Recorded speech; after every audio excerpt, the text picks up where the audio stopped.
Olá, estilosos e estilosas do canal Estilo Literatura. Já se inscreveu? Não? Por que não? Dá tempo, espera um pouquinho, vai lá. Isso. Curte, compartilha, convence as pessoas a seguir nosso canal, nos convida pra gente falar sobre literatura com você. Eu quero tanto ir conversar com vocês, nos convidem. A gente, tá nas redes sociais, mas a gente tem um e-mail que a gente vai deixar aqui embaixo pra você quiser falar com a gente diretamente, tá? A gente tá aí à disposição. Adoramos falar, vocês já perceberam. Sobre livros e literaturas e assuntos em gerais. Mas aqui hoje o nosso foco é leitores infantis. Como escolher livro para criança.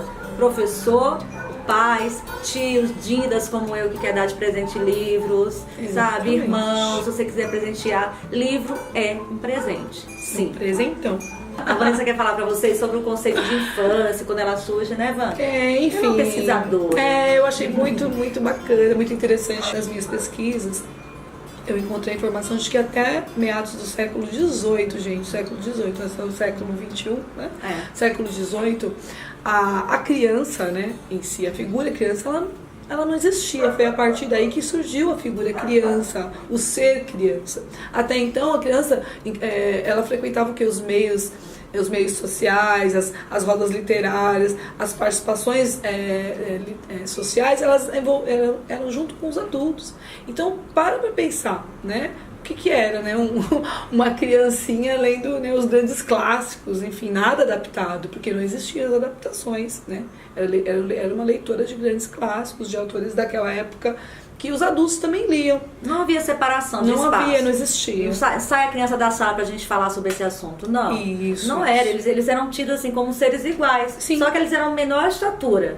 A infância foi surgindo e surgiu todas essas questões que tem hoje em dia. Preparar o quarto para bebê, gravidez, comprar brinquedo, comida para a infância. Aí surge o comércio, roupa para a infância, livro para a infância. Público infantil mesmo. O livro infantil é um livro feito com os mesmos moldes que é a literatura tradicional. É pra gente inteligente, pra gente que gosta de ouvir história, para um leitor que está atento, um leitor curioso. E a criança, ela é muito inteligente. Ela não vai assim, ser enganada. Você não deve escolher um livro, por exemplo, facilitando o vocabulário para a criança. Claro que um Machado de Assis, um Olavo Bilac, pode ser que não seja atrativo para qualquer criança, lógico. Ela não tem ainda esse repertório, né, desse vocabulário todo. Ainda.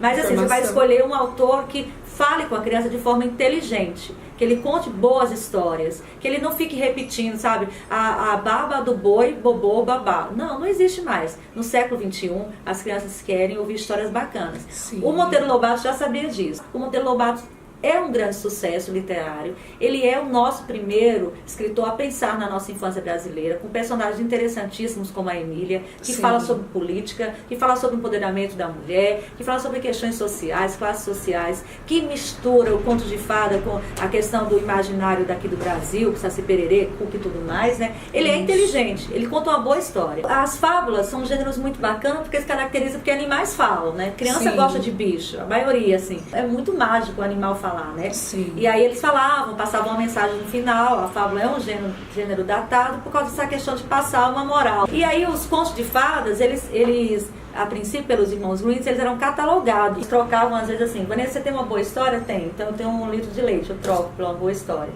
E eles fizeram isso para reorganizar a sociedade deles em épocas depois de guerras e tudo mais. Ele escreve de uma forma mais organiza. Era uma vez, aí põe um clímax e felizes para sempre, que é o que resolve tudo. E contos de fada, a gente não precisa ter fada, né? Contos de fada são histórias que têm uma magia. Exatamente, né? O imaginário é aflorado, enfim, né? Não vai ter uma fada futura, né? História. Tem uns que vai ter fada ou não. Por exemplo, o Patinho Feio, ele não é um conto de fada. O Chris Hans Andersen, ele é um escritor de literatura, que também poderia ser lido por crianças, né? O Patinho Feio narra a história de alguém que não se identifica no seu meio e depois, né, quando ele se identifica, finalmente ele vira um cisne, né? Se encontra. Assume a forma que é da sua... É algo muito filosófico, seu interior, né? Exatamente. Na verdade não tem nada de infantil. Assim, mas as crianças também, elas veem, elas compreendem de acordo com o universo delas. Alegórico, de uma outra forma. Cada leitor compreende a história, aprende do jeito que consegue, com o seu repertório. E no adulto, às vezes, não consegue também compreender a história no contexto, numa faixa etária. Então, você lê algo com 15 anos, depois lê com 18, com 30, com 40, vai ser muito diferente. Sim. Eu trago dicas para você, leitor de casa, e para as mães, né? Sim. Minha amiga aqui, ela é professora, mas ela é mãe. Eu acho que História em Quadrinhos pode... muito, você vai ler com ele. O aluno, a criança, ela precisa de criar memórias leitoras. Como é que a gente cria memória leitora? A gente vai criar apreço e amor e memória leitora se alguém que a gente ama lê pra gente. Sim. Então, leiam para as crianças, façam roda de leitura, né? Depois, assim, antes da novela, no intervalo da novela, não sei, sempre que você tiver. Antes de dormir. Isso. Né? Antes de dormir é o mais recomendado, a gente sempre sonha com isso, mas assim, para sonhar com aquele universo bacana. Mas cria histórias para ela, leva ela para livrarias, para fábricas de culturas, para centros culturais, leva para ela manusear Sim. com você. Poema, né? Esse aqui é a Arca de Noé, que a gente apresentou aqui o Maurício de Souza. Aqui a Arca de Noé de Vinícius de Moraes, ele tem poemas muito clássicos. Ele fala de todos os tipos de bichos que você imaginar. Ele fala até de pum, tá? Sabe aquele pum que os alunos adoram falar, que a criança adora falar que de pum, né? Praticamente incorreto. Exatamente. Ele fala de borboleta, de peru, da casa, do elefantinho que tem medo da formiguinha, da cachorrinha, do gato, da foca que fica feliz. Essa semana estava falando sobre bater palma. Se até a foca bate palma, né? Quando fica feliz, por que você não bate palma para as pessoas que você está fazendo uma coisa bacana do seu lado? Ou Saltimbancos, do Chico Buarque. É uma peça de teatro. Pode ler, exatamente, é um teatro musical. Então, 13 músicas bem bacanas, onde os animais são o jumento, a galinha, o gato e o cachorro. Que é meio que inspirado nos músicos de Bremen, né? Aqueles clássicos. Então, a gente no mundo, a gente vai se inspirando. Quem lê bastante, como o Chico Buarque e o Sérgio Bardotti, se inspiram em obras bacanas. Falar de fábula, né, que a Vanessa acabou de falar, do Esopo aqui, né, o fabulista mais famoso de todos, tendo uma lenda em torno dele, né. Livros didáticos vários, né, trazem. Exatamente. E esse aqui é um que eu amo de paixão, porque ele fala sobre amor de uma criança por pessoas mais velhas. Amor de criança por idoso, né? Porque assim, quem é esse idoso na família? É o seu avô, é o vizinho, é o tio?